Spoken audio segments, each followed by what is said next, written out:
I like how sometimes you're in the middle, Jay, and then sometimes you're not. Wish we could just figure out how in the heck to make it work the same all the time. How to pin you, Yeah. to the... Yeah. What's up, everybody? My name is Indy, and the gentleman sitting there next to me, that's Mr. Jay Powell from Powell Group Consulting, and this is Indie Game Business, and today we have Rajat Ojha in the ring, right? And so, and true to form, the minute we went live, my phone started ringing. So, yes. Don't they know? Welcome to Indie. Apparently they do. Everybody knows, and they start messaging me and calling me the minute we go live on the show. So yeah, apparently everyone knows. So Rajat, welcome to the show, and thank you. To have you now.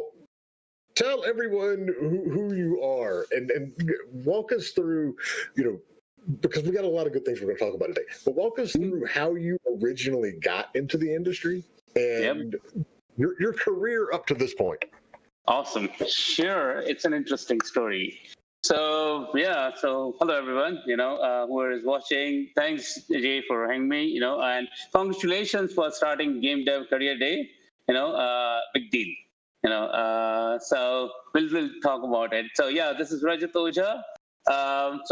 I come from India, and India is a place where you grow up, listening to your parents saying that, if you play, you'll become a bad guy, you'll be a spoiled brat, but if you study, you'll become a great guy, So that's a saying, I was one of those lucky one who did not listen to these things, so I even in India, I come from a kind of a smaller city. And it's a tier 2 town in desert Rajasthan. It's a lovely place. And so back in 1989, we got an Atari 2600 in my house. I don't know how it just showed up. And in fact, I started playing, some of the old classic games like Pac-Man, Othello, Roadrunner, and all those kind of good old games. So that was like, very interesting moment for me because I was like, because TV was a consumption item for us, all of us. And suddenly I was actually controlling pixels there. And it was like a wow moment. In India, we had absolutely no understanding of what games were and stuff. And I said, like, how the heck am I controlling what's happening on the TV? And that just intrigued me. And being Indian, you know what every Indian parent says to their kid? Be a doctor. So a good chunk of American parents say that too, to be fair. So yeah. Oh, okay. So that's just like, so yes, my family actually, brainstormed me to be a doctor, and I was like preparing for that. And I left the city just to be the doctor, and came to Delhi.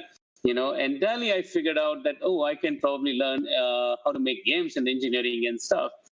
So I started learning and focusing more on the game side of the thing, and especially C++ and Pascal and stuff. And I made my in college project when every Indian was making a library software or a banking software. I made a game, and it was called Sea Dogs. And we didn't have internet, so I released it on Aeronet, Education Research Network.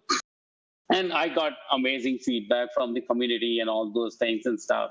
So it was a top-down shooter game which I built in Pascal, and IBM picked me up. So IBM was working on some of the game-related things and stuff, and especially in the AI.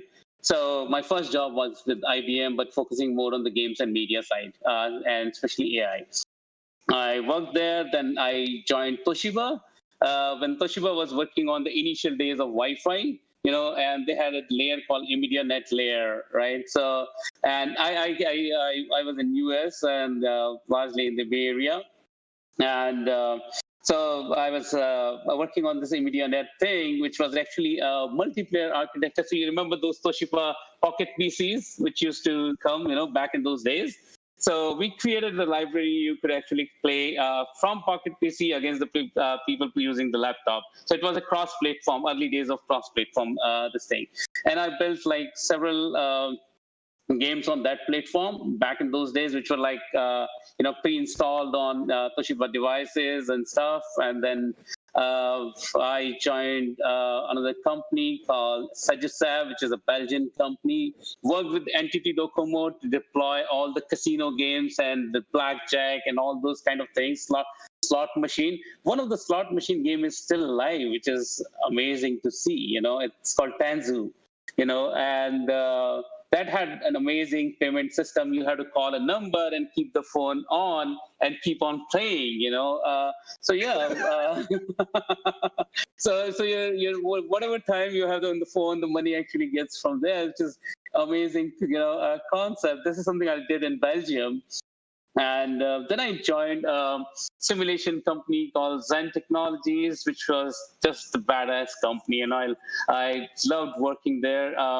We worked on tank simulators, we worked on UAV simulators, we worked on weapon simulators. So I actually played with all the boy toys. I literally, drove a tank. I fired from a tank, a missile. And I learned how to do the anti-tank guided missile. I flew a UAV also real time to learn and understand that. And we were using Unreal, all along.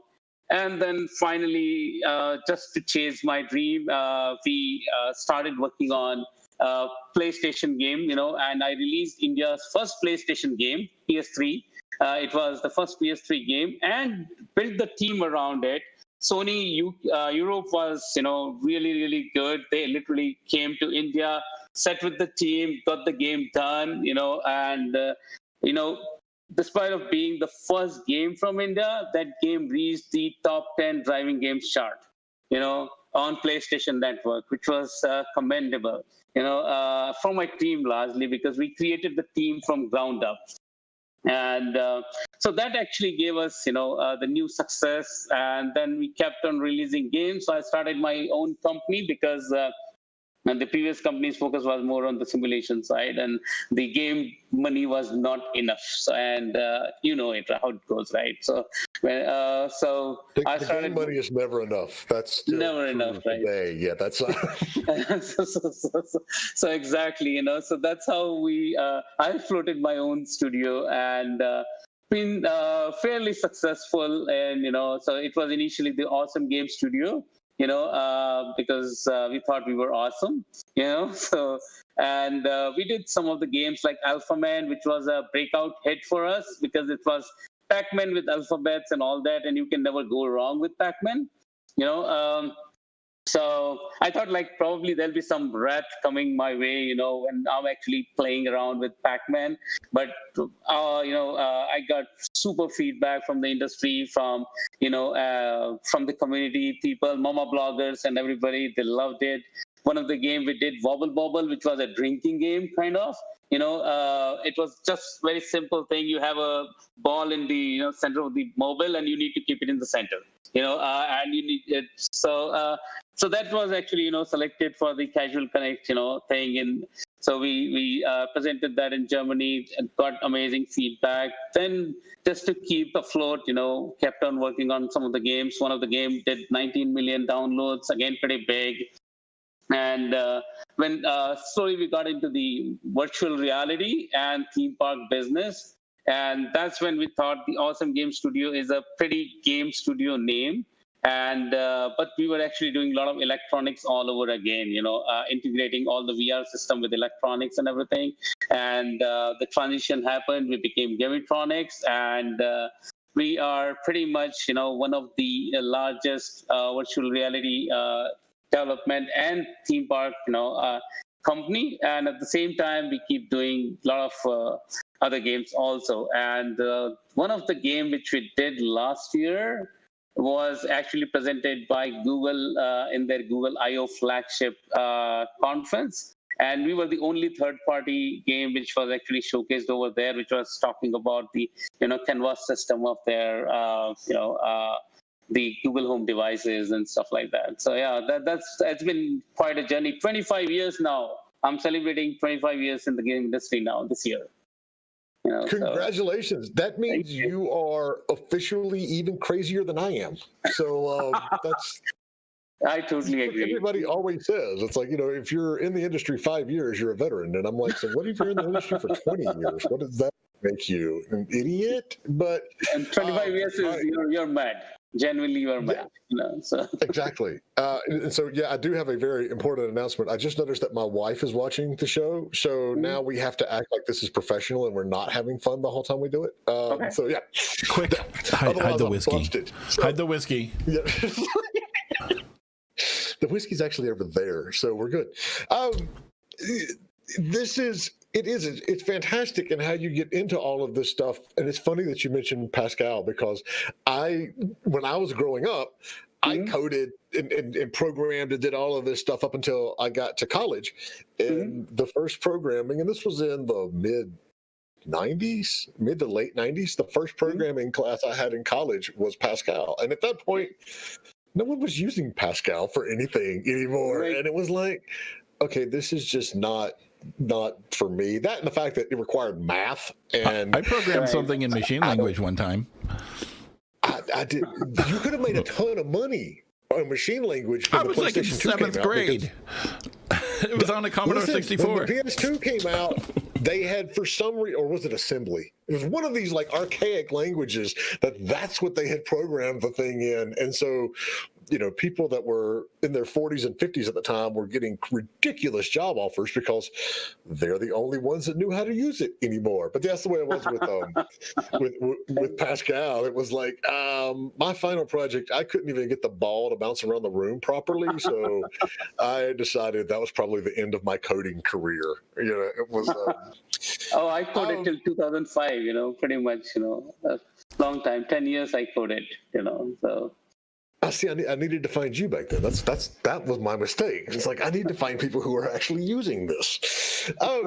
So it's you like us, and you've been in the industry a long time, and now you started a podcast, and of course somebody else. Hold on, no, phone's ringing again.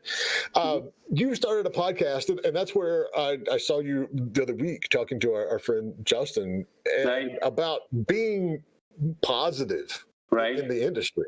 Right. And that, I think, is something that is so key. I mean, just overall right now, it's we're not getting out and seeing people like we used to. It is a new norm. Even for those of us who have been basically working from home for 10 years, it's still...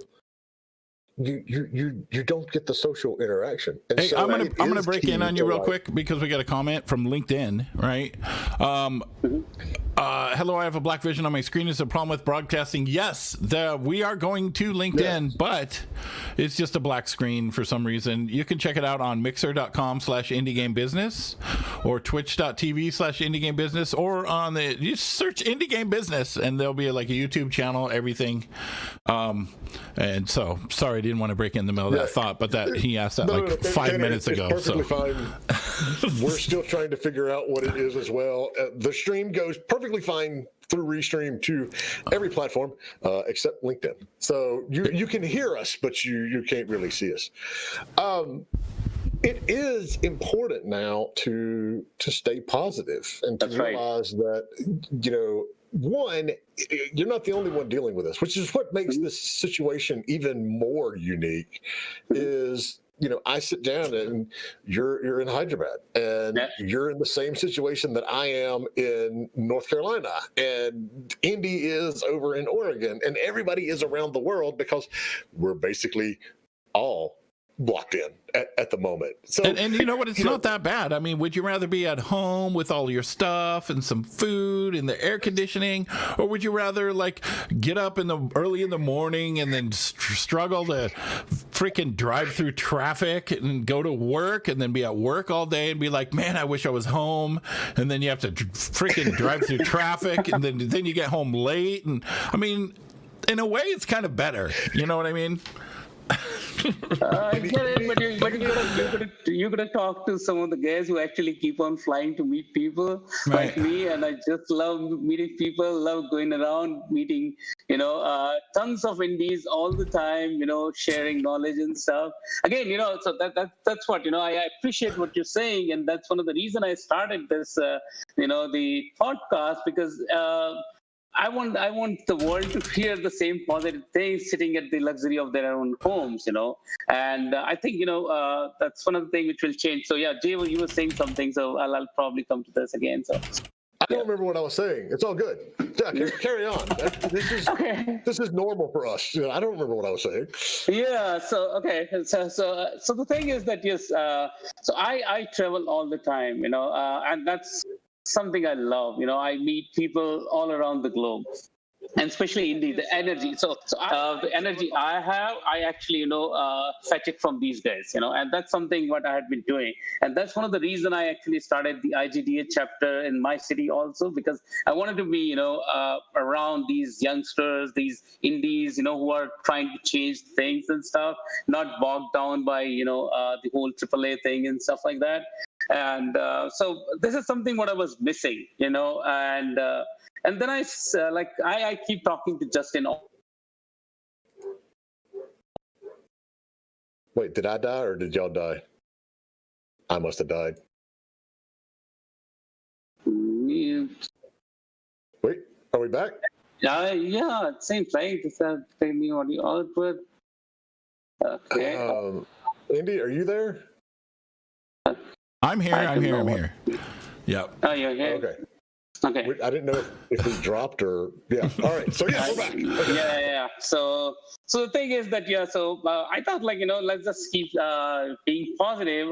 There's enough to be depressed about because there are not real conferences happening, and if you like all the indies, the biggest problem they have is they have to network with people. They have to meet the publishers. They need to meet people who can probably fund them, who can probably validate their ideas, because being indies, you can completely get lost in the whole the big huge ocean and the world of the gaming and the game development. Only handful of game developers are pretty sure. So that's one of the things which was kind of bothersome, and I discussed with Justin, and I just started the podcast. Let's just talk about positive things, because I know for sure that whenever the bad times come, it actually gives a new wave of innovation.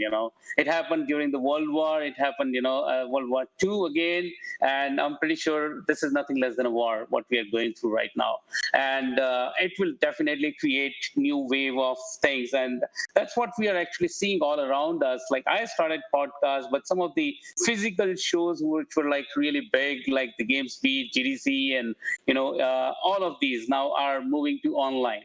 So this online, sitting at home in your luxury and consuming this content. So yes, indeed, to your point, it's actually pretty good because now knowledge is available to everyone. And that's again, earlier probably I was fortunate enough to actually fly down to Germany or to America or to some other place and meet people and do all those kind of things. But now in this current world, the new normal is that by sitting at home also probably you can do a lot what you could not imagine probably before. Like I think there are indie pitches also happening online. There are, the minute this COVID thing happened, the entire lockdown, shelter in place thing happened, a lot of Discord groups opened up, a lot of communities popped up, and people were offering, okay, show us your game, we'll give you feedback. And this is just magnificent thing to see, now you don't, even if you are indie and you don't have enough money, you can sit in your luxury of your house and you don't spend money and you can still do that. You can still listen to the experts, Games Beat, right? Just happened, and all the same amazing speakers, all the things. The only thing you'll miss is going to be probably the physical connection over there. That's about it. So yes, there are a lot of positives, and we understood and we wanted to communicate this positive to the industry, and that's what is happening. That's what we are seeing right now, and so cool. So your camera is not working right now? Yeah, that's right. Mine? Yes, yours is not working. Well, all right, so try to. You might have to get out of the call and then come back in it, but we'll do a quick little segment and let you, because we can't see you anymore. Yeah. In the meantime, So let me just plug our latest thing while Rajat gets that sorted. We announced yesterday that we've been doing these digital events on a business to business level for a year and a half now. We've done 4 of them. Our 5th one's coming up in August. I'm back. Yes, you're back. So June 10th and 11th, we are doing a virtual career fair. And if you have been impacted by COVID and you're looking for a new job, or you have a team and you're looking to hire people, we got you covered. So, you can go, it's on, I have not set up the website for it. I have the event right damn there. it. But I'll post a link to it. Okay. It's been a week. Okay. It's been crazy. This is something, and it's one of those things that it never made sense to do it, because everybody, how do you really put a global show together where somebody in Texas is looking and applying for a job in Paris? But now it doesn't matter because we're all working remotely anyway. So perfect timing. But perfect timing, and I hope it sets the premise for the next, the future. I can tell you, in terms of ticket sales, that we've done, it's been the quickest start off that we've ever done. And so I say sales because, yes, they are for sale. If you're looking for a job, though, here's the deal. If you're looking for a job, the job seeker ticket is $5. All of that revenue from that ticket goes to Games for Love, though. We're not keeping that. We're not trying to, make money off of all of you who need jobs. We're good. All of that's getting donated. If you can't afford a $5 ticket, and that's perfectly fine. I mean, that's just contact us. There's information on the site. There's, God knows you can find me on any of these platforms that we are, or our Discord, which is discord.gg/indiegamebusiness. Just message me. We'll get you a pass. It's not that, it's not like we're trying to gate this stuff off. But there's the link until I get it actually live on our website. So, June 10th, 11th, you can go online. You'll be able to see all the jobs that are listed. We've got partnerships that we're announcing over the next couple of weeks. It's going to be awesome and crazy, and we want you all to find work that makes you happy, so you can stay positive and we can keep going, because, hey, we've always said that we're a global economy. Now we really are. So totally living in the borderless world now. Congratulations. Exactly. All right. So this is awesome. Chat is going so fast that I just saw we had a question like 5 minutes ago, but then it scrolled. Hold on. What is the role of education in indie gaming? What is the role of education in indie gaming? The thing is, the games are probably the best way you can actually consume education, because otherwise education has always been unidirectional. Teachers teach, you listen. Probably you don't even listen. And the thing is that whatever we do, whatever games we play, actually has tons of maths and physics behind the scene. All you got to do is just expose it for the people, how it's happening. Like the car is turning, you just talk about the, turning radius, and you talk about the, other things and stuff. So I think, and not just that, I'm the jury in the Serious Games conference, and I kind of see some amazing educational games, especially the training-based games, where people are training some of the, even like during this COVID thing, the whole frontline, people who are actually, doing all these kind of things for us, fronting us over there, they are being, constantly educated using games, because the situation is absolutely new for everyone. And what is better than actually teaching them, like putting them in the game and letting them go through the entire situation and make them understand how to actually come out of it. So I think, training and education both, because it's a bi-directional thing, and we have been listening to this thing that I remember. And game is basically doing, not just like watching us, you interact with the world, So what is, and this is a loaded question, but I'm going to ask it anyway.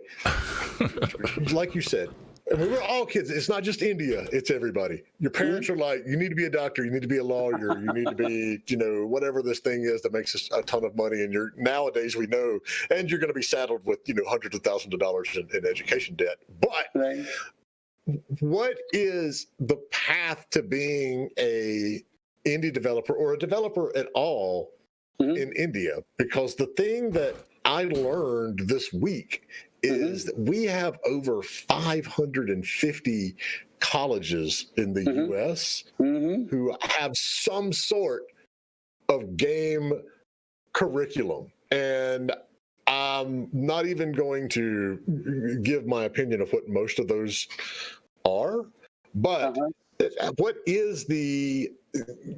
what's the path to being an indie developer in India? So that's a very, very tough question because there's no straight path as such in India. You either, finish your engineering or the art college and figure out that, this is what you're going to do, because it's still not the first choice of career for many. And that's one of the things what people generally struggle with, like when you are actually building a team, because this is a place where you have Google, Oracle, all these guys, trying to take all the engineering graduates and stuff, and you need to convince them that gaming is a career, right? So, but there are some handful of colleges. Again, the same thing. I'm not going to talk about the quality of education over there and stuff, but I would say like I can actually count them on my fingers, and still some slots will be empty. These many colleges which are focused on games or having game curriculum are there in India. However, finally, government is at least acknowledging that this is an industry, and Hyderabad, again, the city where I am right now, has the government has actually set up the Center of Excellence for Gaming, and which is like only city in India right now which has that, because we are like kind of one of the largest group of game developers and gamers in this city. So, but still, so you. There are a couple of colleges here in Hyderabad. One college was there in Pune, like in the Western India, and then a lot of issues, money related issues, the financial crunch or something, but the money laundering and other issues happened there, and that was shut down. But in some form or the other, they must be operational even now. I'm not too sure. But so largely people have to rely upon the groups. There are a lot of meetups, and at the same time, one of the reasons we started the IGDA was again the same thing. And I keep on, like tomorrow again, I'm doing an awareness campaign with one of the largest college in western part of India, again online. And because these guys, when they actually pass out, the immediate goal for them is to get a job in Microsoft, Google, Oracle, and all these kind of companies. They don't real companies. Yeah, okay, I got you. even if they play PUBG all the time, they don't understand that the PUBG can be developed here in India. And that's the problem. Or they don't understand that PUBG actually makes that kind of shitload of money.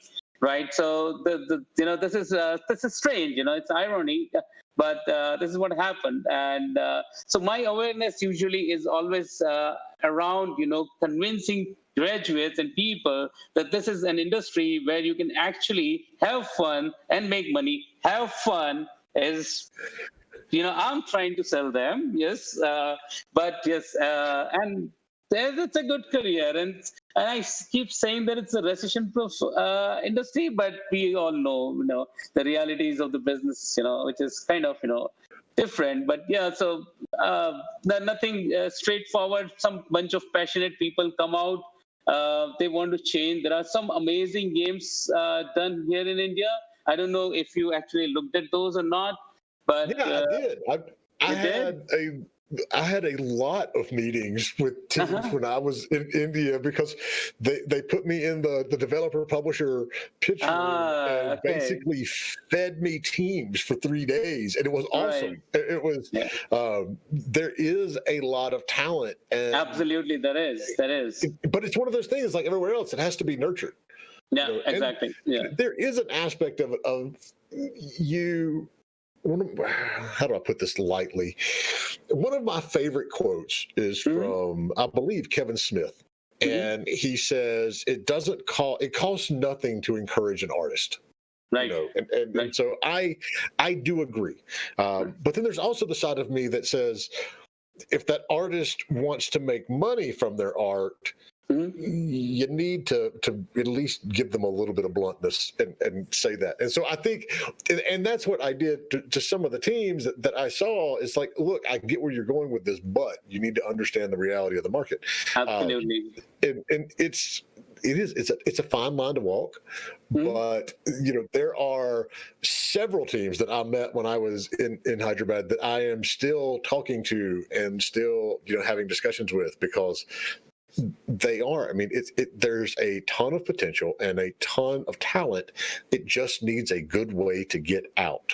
And that's what we try to help them do. So, but it was a great trip. I told you before we went live, it's like one of my favorite trips I did last year, because not only was I meeting a lot of really cool people in a place I had never been before, but the food was awesome. So I call it Indian adventure. Yeah, exactly. It's very cool. So, Indy, I know we've had other questions, but I'm literally watching them scroll by so fast that I'm missing them. All right, so we have another question from Zero on Twitch this time. Well, he also asked on YouTube, is funding going too hard for indie devs at a time like this? How's the funding looking? Come again? How's the funding looking for indie devs? Okay. So funding is like, so again, just like, if your game is near completion, this is the time you can probably, this is probably the best time you can actually raise fund, if it is almost there, because the reality is that the gaming is being consumed heavily right now, and everybody is looking for content. People literally finished, Netflix, and nothing left there. Similarly, in games world also, people are looking for new content now. And but if your game is like early on kind of thing and stuff like that, I guess it's difficult, because there's a lot of due diligence and other things which happens, during the when the game funding happens and stuff, which is not so easy in times like this.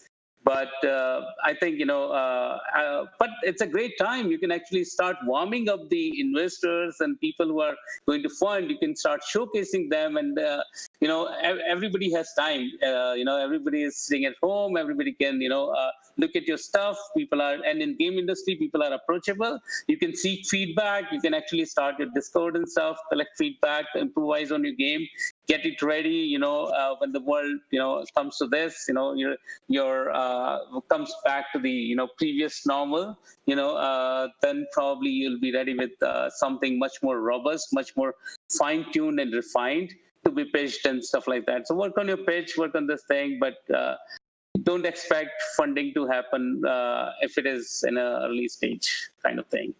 So what do you say, Jay? If you have, you like to.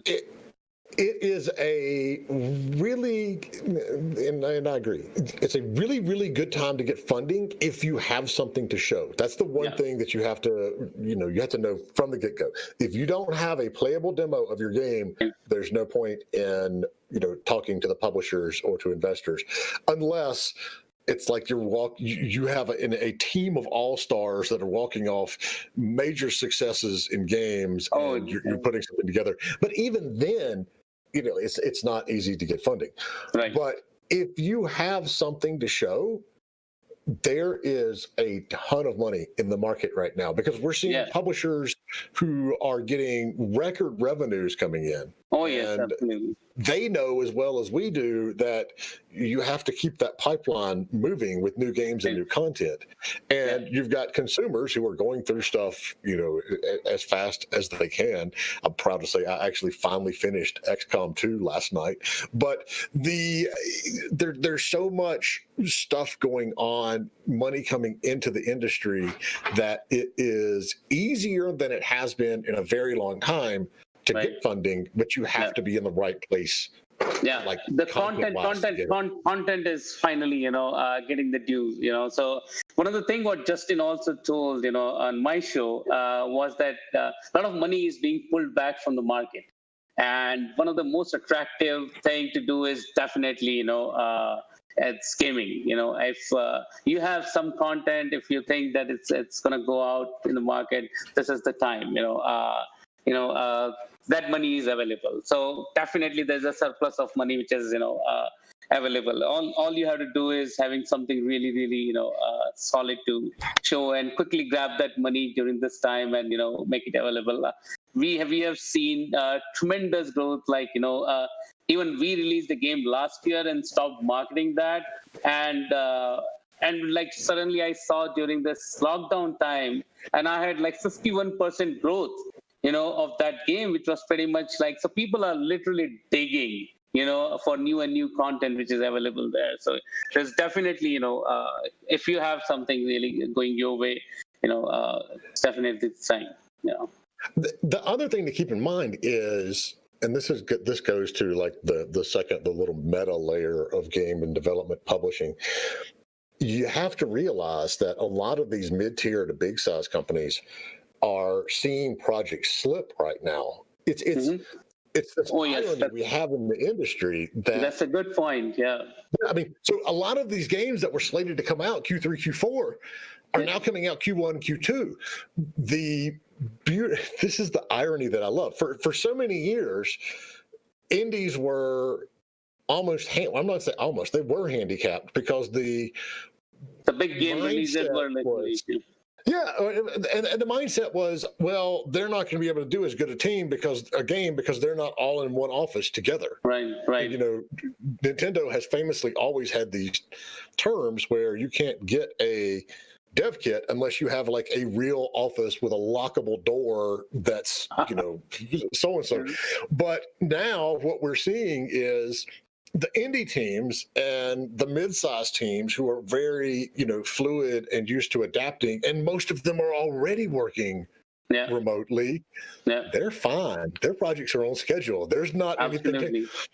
We have these big AAA games that you can't just take the Call of Duty team and go, okay, pick up your workstation and go home and we'll all log in together on Monday morning and start. No, it doesn't. That doesn't work. And so they're seeing delays. And I told somebody yesterday, it's like we're either in Q4, we're either going to see a lot of games get bumped to Q1, or we're going to have a lot of games launch in November that are utter shit when they come out, and need to be fixed because they're just not. It's not as easy to do this for a big team, and it's going to be. Yeah, they work in complete verticals, right? So, and then a lot of overlaps for the indies, and then they can actually definitely, pull it off during this time. So I'm pretty sure that actually creating some sort of level playing field for indies finally, at least they'll be visible, in terms of content. But that's the other side of that coin. The indie teams are going to be able to launch and be on schedule and put out the game that they wanted to do, but at the same time, there's going to be hundreds of other teams that are doing the exact same thing. So you've got now more than ever, if you're an indie team, you have to be marketing your games like from day one.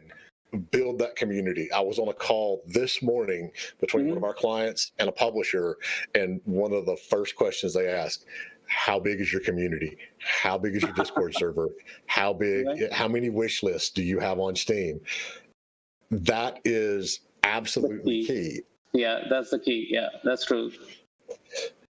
Absolutely. So, one of the things that we've seen take off in this pandemic is VR.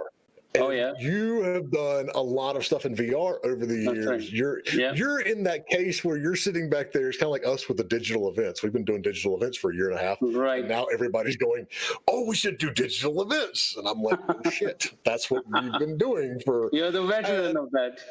Yes. The rant I was talking about was I saw, and Dean, if you're listening, I love the work that you do. And we met many years ago, but we don't talk all the time. But Dean Takahashi mentioned in an article that everybody was doing, and it was tongue in cheek. He was joking, but he's like, yeah, everybody's moving to digital since we did VentureBeat digital. And I'm like, we put our fourth show on with 950 companies in it in March. It's like all of you people aren't like spearheading this. We've been doing this anyway. That's like the boat that you're in VR, and so. Right. From what I see in my conversations with developers and publishers every day, they're even 6 months ago, I could say we've got a VR game, and the publisher would be like, "I don't care. I don't want to. I don't want to see it." Yeah. Now, everybody's home. You need something else to do. You're pulling out that headset, and sorry, wait, the dog wants to go out, so she's being a little, voicey, but. Half-Life is out. Over 1 million people have been playing this thing, and all of a sudden we're seeing a huge resurgence. So talk a little bit about how VR has changed and why it is applicable now for indie teams. Right. So, so VR has been evolving with its own slow pace and everything. And what changed recently is like people were looking for new medium to consume, and especially they wanted an escape from this escape, So gaming has always been an amazing escape for most of the people. But virtual reality actually puts you somewhere. So the reason why, so our company, Reality Virtual, which is a New Zealand-based company, got, the grant for Epic Games, So what they do is actually, they take you to places like, you can visit places with your social friends and the, virtual world and all that. That actually, is amazing because in times like this, when you can't go out, and that's what I was telling Indy, that I'm so used to flying all the time and visiting places that that actually, gives me an escape completely. And I'm in my favorite part of the world, and that's what this company did, and that's one of the reasons they got funded during this time. And at the same time, there's a lot of content. First of all, of course, Half-Life Alyx. You had to talk about it because they have done the job so very well. People were not, so used to of seeing that kind of high quality content. They didn't know that, there was definitely the Asgard's Wrath, which was done by Sanzaru Games, which was pretty like 30 hours game kind of thing, pretty long. I'm not too sure how long, but it's like a AAA thing. But again, that was like, probably not a major success, because people thought that VR is kind of, just like short, consumption thing. But Half-Life Alyx came and changed the way, the VR has to be consumed. And in times like this, when you're like so used to of seeing the same wall, same people all the time, because you're like, trapped in this world, virtual reality is giving you an opportunity to go out and experience the world, which you probably, won't do otherwise. And that's one of the reasons it changed, And today, surprisingly, just today, I got 4 new inquiries from some of the biggest, people in industry who are looking for virtual reality game because their business was all about going out and, experiencing things. And now they actually want that to be converted into a game because this is what, this COVID is not going anywhere, even though we come out of the lockdown and other things and stuff like that, the being like, social distancing and all those things will be a norm. Again, the LBE will struggle, but it's actually, it will go through a new cycle of innovation where people are actually bringing those kind of, the experiences and all those kind of things. And I think because this is probably one of the, best time virtual reality will have. And thanks to Half-Life Alyx, which actually gave an opportunity to let people start trying. Beat Games did amazingly, got bought over by Facebook. Alchemy did amazing, bought over by Google. But again, they were like pretty snacky game. Those were not like experiences and, getting out of, being in the virtual reality thing, which people experienced during this time. So timing has been right, and great thing happened. So, yeah.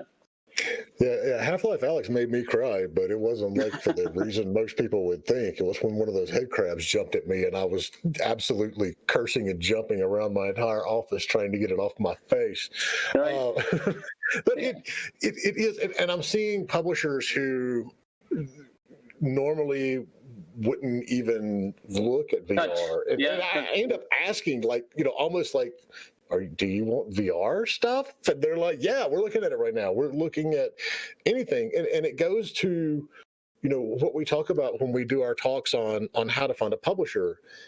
When you're going out and you're building that target list, you can't just stick to exactly what your platform and genre is. You have to look at what we call genre adjacent areas. And so if you're sending, if you've got a VR game right now and you want to find a publisher for it, picture your game on Steam as not VR, and send it to all the publishers who are, publishing, well, I guess we'll call it traditional games in that genre, because, we've had huge upticks in sales for these publishers, and they have money to spend right now. Right. And they're looking, if they're going to take a gamble on a new platform, this is when they're going to do it. This is what it is. Yeah. I mean, 6 months ago, we had, maybe I should say 9 months ago, we had no VR titles in our portfolio, and now we've got 4. Oh, really? Oh, wow. Okay. Yeah.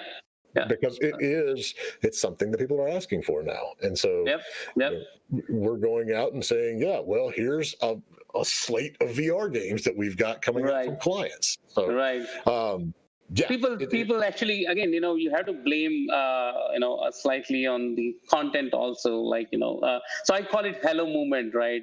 So it's you always need that kind of thing, that kind of title which will actually push people to go out and buy that device, and that definitely happens, so. And it's so much cheaper now. It's like I got a Vive when it came out. And it was $800 for the whole thing? $899, yeah. And then you had to have a $700 video card to even run it. So you're looking at an investment of somewhere between $1,500 to $2,000, and $2,000 easily, now like $200. Absolutely, a better headset than I have. Oculus Quest is pretty awesome, actually, and if you've been tracking the numbers, Super Hot VR, which is again pretty decent title, actually did like probably 5 or 6 times better on Oculus Quest within a week what they did, a generation before. So and that's so much better because you don't need a PC, nothing, $200 you're sorted, and I'm just waiting that shoebox to get thinner and, much more convenient kind of thing, because it's still kind of big thing, but I've seen the evolution because I use one of the first virtual reality, which was done by what was that company name? I forgot. So they literally had a helmet kind of thing, So we did for so it was funny, and people used to literally wear, and we actually sold it to the army, for their weapon simulator. And so you wear that big, huge helmet. And so from there to a shoebox, not a bad deal, so. It's funny that you say weapon simulators, because I've always, in the industry in general, there's always been, data that has shown that just because you go out and play Doom, it doesn't mean you know how to shoot something with a rifle. There is a difference. And then I'm sitting there playing Half-Life Alyx, and I'm like panicking and struggling to slam a magazine into the bottom of this handgun. And I mean, I'm in America. I own guns. I don't own any handguns though. And so it's like, I'm sitting there just slamming it, just absolutely shooting. And I'm like, I am so fucking dead if this is real. There's just no way it's not going to work. I finally got the shotgun, and I'm like, okay, now I'm in my now it's the comfort zone. But apparently, if the zombies attack, I am utterly screwed if all I have is a handgun. There's just no way I'm going to be able to do this. The shit is real, when you do that. Yeah, I know, really. It's like, well, hopefully we're not going to have head cramps. That's the only. That's the beauty of all of this. Sure, it is. So, talking about new platforms, and you asked me about this before the show, and I had to say, I don't know. I haven't seen it. It's been a very busy week here. Let's talk about Xbox and their conference yesterday, because what you said is like what I'm hearing as well, and I haven't seen it. So what was it yesterday? What did they show? How was it? Bad? Was it good? How does it make you feel about Q4 now? Okay. Probably we'll take it like the full thing offline, but yeah, it wasn't good at all. Quite disappointed. The titles were, you know, not even a single good title. Primarily half finished things. It was like kind of rushed up. Typical. And the most disappointing thing, was Assassin's Creed Valhalla. Oh my God, they had been talking about showing gameplay all along from the beginning of the show. And what they showed was like one or two shot of in-game in-engine thing, and there was absolutely no gameplay, and it was absolutely crappy, And so yeah, if I had to judge the quality, it wasn't like I won't rate it, even like 3 on 10. The content wise, the only good content probably was the Bright Memory, the game which was done by a single Chinese individual, who's found a publisher now, and I like that game, and that's probably I have a soft corner for that game, but otherwise it was absolutely forgettable. The interaction wasn't great. I love Jeff, what he does, the Game Awards and other things and stuff. And he was trying to, put together a good show. But overall, whatever Microsoft did was pathetic. Absolutely no respect for the audience, I would say. So you can quote me on that. It was like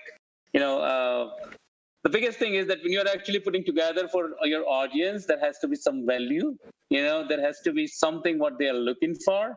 But if you just come and showcase some just mumbo jumbo thing over there and push it on the screen, it's absolutely disrespect for the audience, I would say. And So I would argue, I agree with you first and foremost. If you put a bunch up there and it doesn't really show anything, that's like my yearly rant against all these companies that are like, we got Game of the Year at E3 or at GDC or whatever, and I'm like, your game isn't even launched until 2022.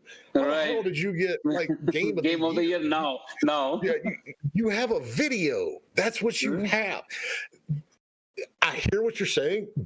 They do have a respect for the audience. It's just not the audience you and I have in mind. These shows are made for investors. They're not made for us. We all know at the end of the day that it doesn't matter what you show right now. It's not real. It's going to be real. Yeah, it's definitely not real. But they build these things for their investment calls, and I know because I'm on some of these calls, because there are people in this industry that refer to me as an expert. They just want to know what's coming out, how many titles, 100 titles being made on Xbox. So. There you go. It's marketing points. Marketing lines. They are aiming these things at the investment community. So to us, it's like, okay, so one, how many Xboxes are going to actually be available when it launches, and how many games are going to go at launch? And that's the question. I don't think we're going to see that many launch titles because absolutely it's crazy and how much these that's what they always go for, like the big ones. I'm probably going to get one because I frankly skipped an Xbox this last generation, and so I'm due for one, and if it comes and it's backwards compatible with everything, okay, I'm fine. I'm good. It doesn't matter. We have titles which we can play, so. Exactly. But they are, and that's why I get so frustrated. It's part of the reason why I didn't tune in yesterday, because I was like, okay, whatever. It's lucky you. It's the launch thing. They're going to show a bunch of happy fancy graphics. I had been following this Summer Game Fest thing, because when Jeff put together, because the way he does his Game Awards is really pretty awesome and stuff. So I was like pretty, this thing ticked about it. I'm still like, I'm not losing my hope on the show as such, but yesterday and Assassin's Creed, you got to see that. If you have not seen that, you got to see that Valhalla's gameplay trailer, literally either laugh, or you'll cry. Nothing in between. I love the Game Awards, and I didn't take them as seriously until like a year or two ago. But yeah, if you're listening, dude, a 4-hour show. No, I can't. No, we need to. So we need to condense that shit. Yeah, there was another game called Scorn, I guess, and it's a pretty good-looking thing. All the time, I guess it was like 3 minutes or 4 minutes of trailer, and the entire time they were just showing the environment, and we didn't see even a bit of the game. If you're like showcasing, it's kind of a show reel of the studio to talk about how great their environments look like. Then probably it was there, but beyond that, it was nothing. So the thing, and so this is where E3 has struggled in the last several years. There used to be very real reason to go to E3. It's like you had to be there because that's where the buyers were. That's where the magazines and the websites were. So you could get the pre-launch hype up for your game. And once the game went out and it sold, okay. You have the community, basically. So, yeah. Let's move on to something else. Right. Now we're in a world where games are live. They are. There is no, we ship the gold master, let's start working on the expansion pack anymore. Right. We see both sides of this, from the hype that went along with Destiny to what happened when it actually came out, and now it has been improved, to like No Man's Sky is another one. Right. That game, if you had sat down and watched it in the E3 trailers, it would have been like, oh my God, this is going to be the greatest thing ever. It comes out. Absolutely. Yeah. But not. And now it is again, because the company kept on it. So, yeah. Do you remember that Project Offset? Yes. Yeah, you do. Right. So ever since I saw that Project Offset, and what happened to that, I stopped believing in what people are showcasing in their trailers and in their short gameplay trailers and stuff. I literally, so when the shit happened to No Man's Sky, I bought the first day though, but I knew somewhere, like, it's not going to be as great as I was expecting it to be, and it turned out to be that. But the good thing is, like, they stuck to this thing and they kept on building, they kept on improving, which is actually pretty good, so props to Hello Games for that. Not many people actually do that. They don't. And that was, I remember when it came out, and that whole studio just kind of like went radio silent. And absolutely. I was like, well, they got, just completely beat up, and they're walking away. And I would not have blamed them 1 minute for doing it. Yeah, it was far from the game, actually. It was a tech prototype, but we got, If they got, because it is demoralizing to a team, because at the end of the day, these are all people. They wouldn't be putting in the hours and doing the work if they didn't think what they were doing was worth it. And so when you launch something, it's not like they didn't know it wasn't going to be up to everybody's expectations, but that isn't because they didn't work on it. And you get this hate coming out of the internet, and it can be very, very demoralizing. Right. And so the fact, you don't talk about a team that stayed positive. Oh my God. They absolutely, it's been like, what, 2 years? They executed that, Yeah, and the game is fantastic. And so, I want to look at it and go. In fact, if you see their first game, it was pretty decent game, right? So, and but from the shift of Joe Danger to this was a totally different magnitude, right? And I guess probably that's where they lost it, and of course the rush from Sony, to release because enough of talking and stuff, but which killed it. But it's like, again, they executed the whole positivity, right? You think you can easily get trolled and like escape from the situation. Many big studios do that all the time. We know that, right? So our recent title, what was that? EA's complete shit, Respawn's thing. What was that? The multiplayer game. Anyways, about Fallout. Which one? Oh yeah. I mean, that Oh, was another one. oh yeah, that's another one. Yeah, that the Bethesda's, shared. So, and in fact, they're still trying to do something, and they're charging people, and it's like, how can you do that? It's kind of sin. Like, come on, prove your point first. And so yeah, so again, amazing job done by Hello Games. Like they finally have a game, which we It can is, play. and it's one of those things that we have to sit back now and go, what is the real point of these shows when you're basically just showing gameplay trailers that may never make it out Make it out in the game, yeah. and so and that's part of the reason why I don't tune into them that often. It's like I would much rather see what demos are out there on Steam or what people are playing on Mixer Right. or Twitch or whatever than, because I know, yeah, I'm jaded. Okay, I've been doing this for a very long time. I know that this is marketing shit that you're putting out there. I'm Yep. not sitting back, getting angry 6 months later because every single feature didn't ship, because I know how this works. This works, right? But I mean, it brings us back to the point, and what you're doing with your podcast. How do you stay? How do indie devs stay positive right now? How do they stay positive? Because the number one thing is that, without spending money, you can attend all the conferences and you can meet amazing people, which you wouldn't have done probably, even this kind of discussion was probably, not available before. Of course, you have been doing for quite some time. So again, kudos, but not many conferences and other things, which were happening. So you can do that now. You see an upsurge in game consumption. Point number two, that it's unprecedented. If you see the numbers which are now compared to just like 2 months back, it's like some other level, this thing. So that means this is the industry. So this is again a validation point. Like in India, probably not many people used to play games some time back, but they suddenly started playing games. And there's a huge community now which actually plays games, and not just in India. I'm talking about the world, which is this thing, because people sitting at home are consuming games, and soon there'll be dearth of right kind of content. And if you think you're making something amazing, this is the time. Show it to the world, and this is another cool down time.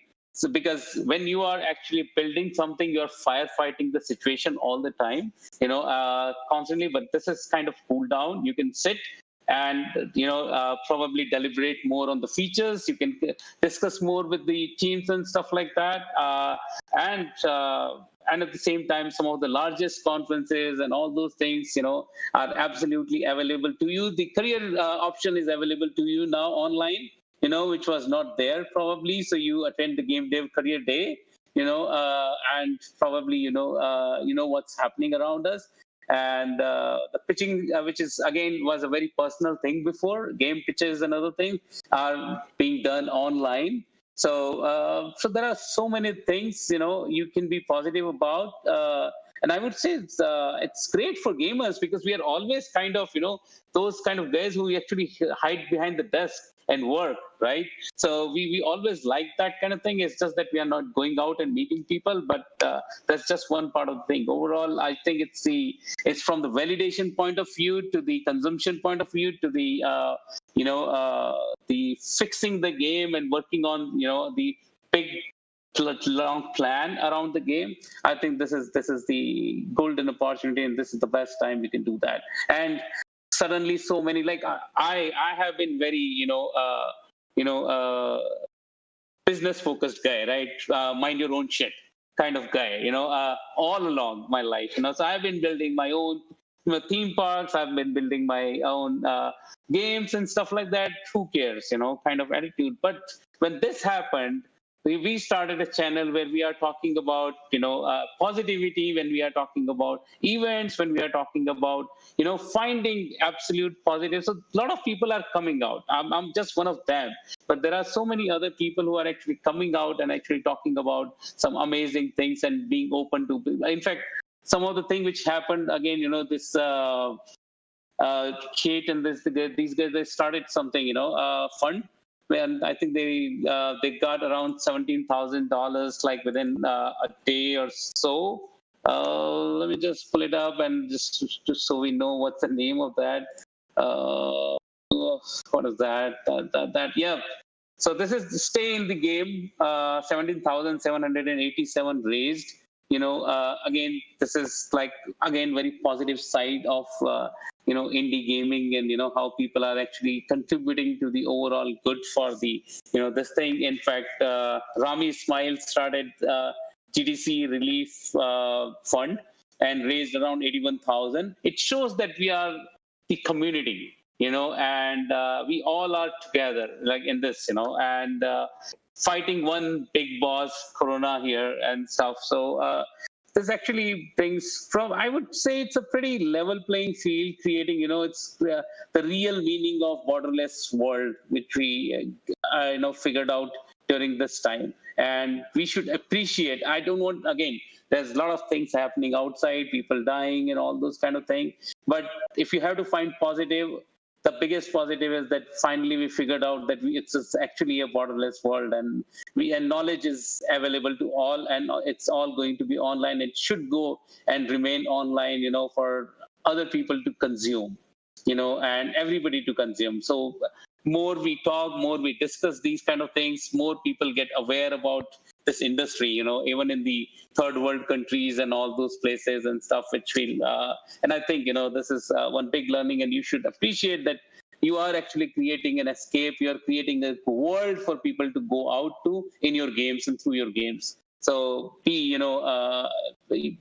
epic, be awesome, and be proud of that fact. So, yeah. And I just shared the link to your YouTube page for your episode and your podcast. And like I said, you've had Justin Berenbaum, Kate Edwards was on, right. Rami was on just a few days ago. Yep. I'll be on at some point. Yes. So here's a question that came up in chat, and I want to bounce it to you because we're like over time technically, but whatever, because we don't have anything else to do.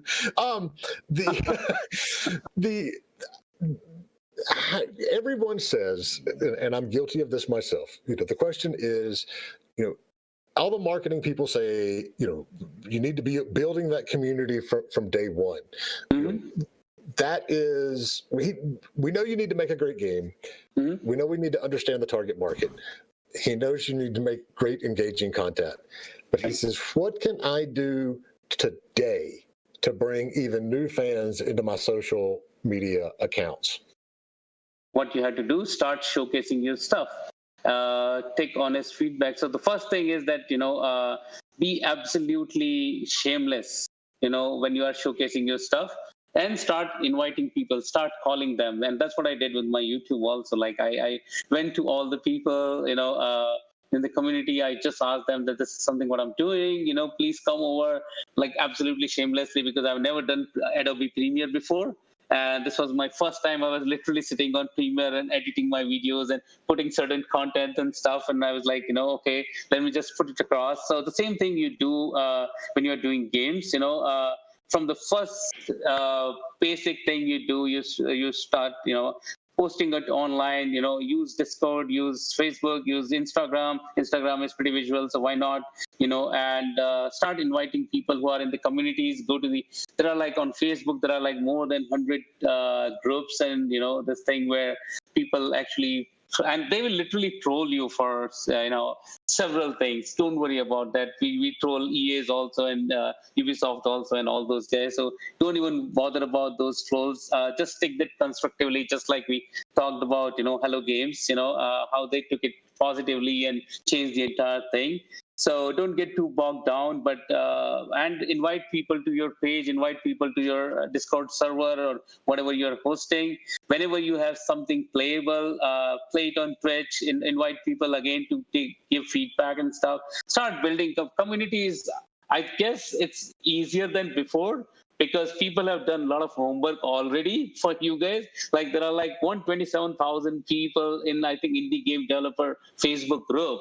And many of them are actually active. If you post something really good, you at least get 300 to 400 likes. I don't even know how many people see. So, but if you're getting those kind of, in fact, some of our videos got those many likes. And I was kind of, okay, even when I launched Alpha Man, I showed, like those were early days, but I showed to people, like, look at this, look at that. And a lot of people came and said,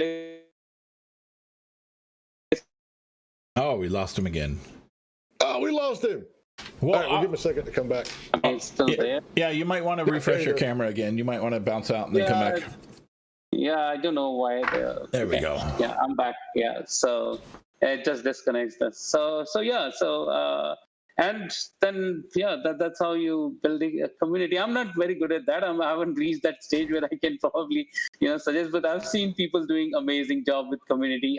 Earlier it was like you go to the conferences, show it to people, build your network and all those things. But these days it's pretty much possible online. Just do it, and I'm pretty sure in first 6 hours or so when I launched my YouTube channel, I got like 100 plus kind of this thing. Of course, I need to revive that thing again. I did not put in all the groups and stuff, but like within 6 hours kind of thing, it happened. And I think we have Indy also, who's like, he's been building communities forever.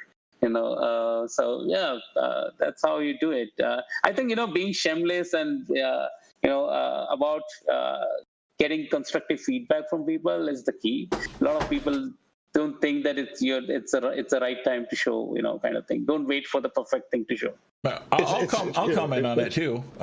So like people ask me, how do you get popular as a streamer? How do you get more viewers? And the simple / hard answer is be entertaining. Right? Well, what the heck does that mean? So for social media, what I would suggest is look at, if you're a game developer, you wanting to promote your game, look at the social media accounts of game developers that you follow that you like. Right? And see, like, because there's some that really, really, really stand out, whether it be they do artwork or their content is really funny or whatever. So look at the stuff that you like and find 3, 4, 5, 10, and then take ideas from those and put them together in kind of your own idea, right? And then try that. And if that doesn't work, try something else, right? I mean, it's as simple, and there's no magic, nothing for it. Right. I mean, because some stuff that I think is super entertaining, people don't think is entertaining at all. And then some stuff that I see that people are just like in love with, I'm like, I don't get it. So really figure out what your audience likes, what the audience that you want likes, and try and appeal to that. And how do you do that? You just have to experiment, because it's different for everybody. Put them in different buckets kind of thing. That's not only marketing. I mean, I'll tell you bluntly, that's business. I mean, of course. If you look at what my company, the Powell Group, was doing 10 years ago versus what we're doing now, and that's not even taking into account all the shit that we tried in the meantime, where it's literally one of those, I don't know, let's throw this against the wall. Does that stick? Nope, that didn't stick. Let's go try something else. One of the most important things is you can't fall in love with an idea and be like, this is my idea, because it might not work. And if you're so in love with that idea that you don't want to switch it up, you're going to fail. And you do have, there's a element of risk in going out there. You have to realize, to put it bluntly, that the internet is full of assholes. And you're going to put your game out there. You're going to, put your video or your idea or your concept or whatever. And some people are going to tell you that it's shit. It is, It may be shit, but that's beside the point. It's your shit. You own your shit. Yeah, exactly. Own your shit. You have to be okay with that. And trust me, if I, got upset every time somebody told me to stop calling them, or, I don't want to hear from your company ever again, I go, okay. And I move that 3-month follow-up to a 6-month follow-up. And then 6 months later, we go, because everything in this industry changes so fast. And if you're getting out there and you're just being, genuine, you're going to be fine. I mean, absolutely. Absolutely the best part of it. But you do. The key is you have to get out there. Yes, you have to get out there and keep them engaged, Like, again, it's the same thing, you reach the top, but you have to maintain that, right? So the thing is that you need to keep on feeding them, and you need to keep interacting with them honestly, and this thing. So, which is something I like about some of the guys, they like like, okay, this feature set is coming. What do you think? And then they engage with sometimes they actually throw some quizzes to, their audience and stuff, which is like basically they know what they're going to do. Still, they post a quiz, asking people to decide, okay, which logo should I choose? Which thing I should, what do you think about these kind of games and stuff like that? So all those kind of things, keep your, audience engaged, all the time. So, yeah. So great, yeah. So, and again, like Mr. Beast, because you talked about him, so it's like funny. So the reason I follow that guy is because he's just outrightly funny. He's super entertaining, super funny, and it's just mind blowing how he does his shit. So yeah, again, so even though it doesn't make any sense, it's still fun. So yeah. And that's it. If you're not having fun in this industry, you're in the wrong industry. Oh yeah, absolutely. God knows we're not in this industry to get rich, because that ain't happening for the vast majority of us. But absolutely, you need to enjoy what you're doing. So yeah. All right. We're well over our allotted time, but that's the way this show goes. Any passing thoughts, final thoughts? Yeah. So again, so make the most of this time, guys. You're like probably blessed that you're safe. You're inside the house, and that's your comfort zone. And when you are in your comfort zone, it's very easy to lose routine. Don't do that. Stay focused and keep on working on the game. Keep on talking to people and attend all the online events which are happening. This is again a golden opportunity, because content is coming to you. You're not going to the content now. So figure out all the online events which are happening. Stay updated, aware what's happening, and for probably the situation is teaching us a lot about how the world operates. We never bothered to know that there are essential workers, right? So that's basically your game inventory system, right? So there are so many subsystems and systems which were always there in the real world. Probably we didn't look at that way, but this is your opportunity to probably look at everything in a different light. So just enjoy that. And so, Hitoshi just popped a comment up here, and this will be like my final thought too, but it's one of those things along the very same line. He says, I was crazy scared when preparing my pitch deck, but when I started pitching it, I realized people are very forthcoming in this industry.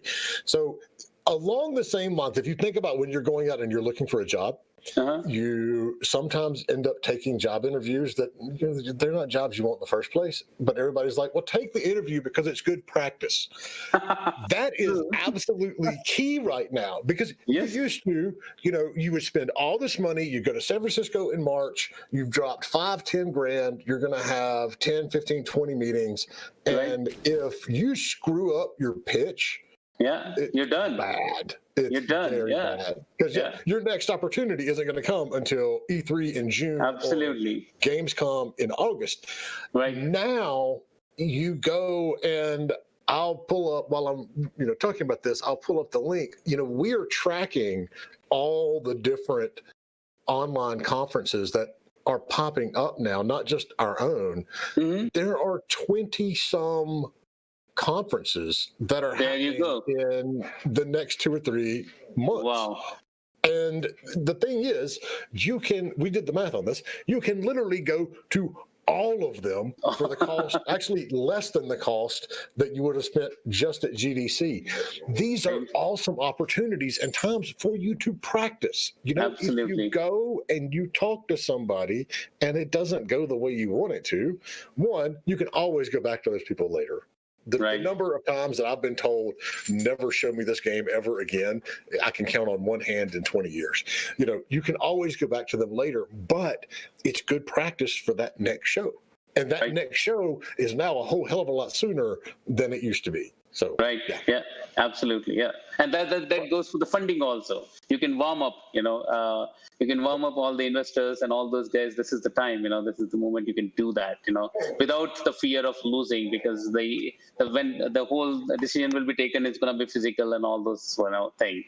So that's the time you'll be very, very prepared for everything. So with that, thank you so much for coming on and hanging out, because I know it's like the middle of the night for Pleasure, you Jay. as well. It's I appreciate that aspect of it as well. We've got your link up in chat. We'll put it in the podcast notes as well. Folks, do not forget to sign up for Game Sentinel. It's Game Sentinel .online. That is the new venture that I'm doing with two other longtime industry folks in the world, and it's going to be the best business platform for finding work, for finding gigs, for selling your games. Go sign up for that and check out, search Indie Game Business on Eventbrite, and you'll see the events that we've got coming up with the Career Fair on June 10th and 11th, and then our next proper show, which is going to have speakers, which will be completely free. If you want to watch the speakers, you still have to buy a ticket for the business meetings, but those tickets are $50. So we had so much wonderful reception to that price point at GDC that we're doing it again, but they are in limited supply. So we're going to sell X amount of $50 tickets, and then they'll go to 60, and then they'll go to 70. So you're better off getting in early. But yeah, that's it for me. Amazing. Yeah, you can you can check us out on Mixer and Twitch at Mixer or Twitch /Indie Game Business, and you can join our Discord, discord.gg/Indie Game Business, and of course the podcast is on anchor.fm/ what? Indie Game Business. Indie Game Business. It's really easy. Just search for Indie Game Business. You can just Google Indie Game Business. Yeah, and you can find us everywhere. Yeah, thank you guys so much, and thank you so much for coming in, Rajat. That was a good one. Thank you. It was amazing, Jay, and thank you for having me. And hope to see you soon, Jay, on my show. Yes, just send me the information. Like I said, I'll be at the Game Developer Carnival Monday and Tuesday, but next week, it's much more. Absolutely. Yep. Perfect. Rick. Thanks, everybody. Bye. Bye. Stay safe.